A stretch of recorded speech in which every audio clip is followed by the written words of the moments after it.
Hi, welcome back to my tenses class grammar.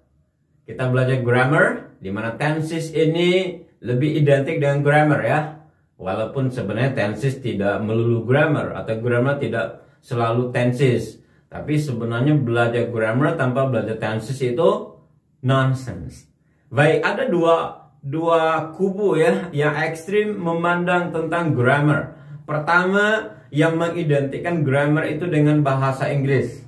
Artinya belajar bahasa Inggris berarti belajar grammar. Dan ada yang bilang bahwa grammar itu tidak penting. Throw away your grammar book.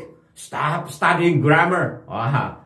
Jadi kita perlu dudukkan dulu sebenarnya untuk apa kita belajar grammar. Saya setuju kalau untuk spoken English sebenarnya pembelajaran grammar yang saya istilahkan deeply grammar, grammar yang terlalu mendalam itu tidak perlu dibutuhkan. Karena apa? Karena terlalu banyak pengecualian grammar dalam bahasa spoken, dalam bahasa percakapan. Tapi kalau kita bicara written English, maka grammar tidak bisa ditinggalkan. Makanya dalam tes TOEFL itu, tes of English as a foreign language, itu ada materi tes tentang structure, itu isinya grammar. Jadi kalau kita tidak mau belajar grammar, berarti kita tak akan pernah lulus TOEFL. Itu contohnya. Baik,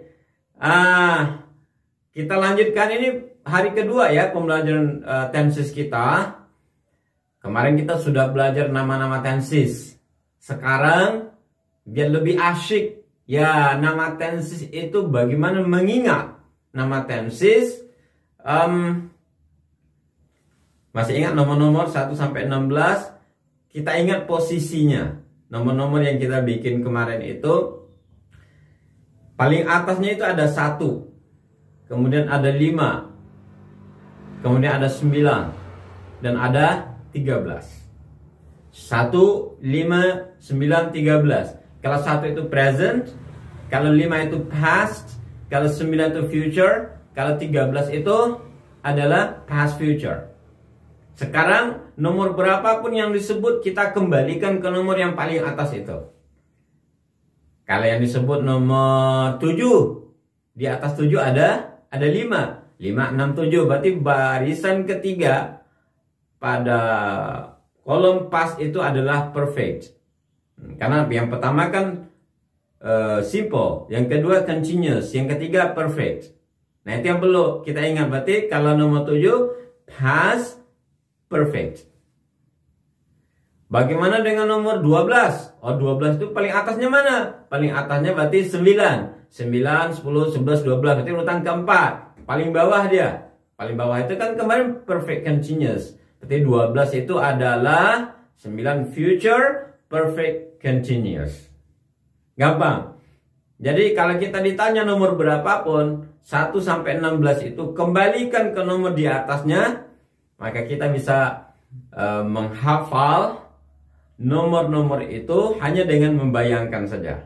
Dan kita sudah bisa menyebutkan ke 16 nama tenses. Baik, rekan-rekan sekalian, nah sekarang kalau kita sudah bisa mengingat 1 sampai 16, saya tugaskan rekan-rekan untuk mempraktekkan, lalu direkam pakai video, bagaimana mengesturkan tenses 1 sampai 16. Saya mulai dulu sendiri, tapi setelah itu rekan-rekan harus rekam sendiri, kirimkan ke grup belajar kita. Kita mulai ya. Simple present, present continuous, present perfect, present perfect continuous. Sudah selesai 4 yang kedua, mulai 5 sampai 8. Simple past, past continuous, past perfect, past perfect continuous. Selesai 8. Masuk 9 sampai 12. Simple future, future continuous, future perfect, future perfect continuous. Selesai 12. Masuk 13 sampai 16. Simple past future, past future continuous, past future perfect, past future perfect continuous. Itulah 16 tenses yang kita bisa sebut nomor berapapun yang ditanya orang. Oh, tenses ke 10, 10 paling atasnya 9, berarti future continuous. Oh, tenses berapa? Tenses 3 paling atasnya 1, berarti itu adalah present perfect, dan begitu seterusnya.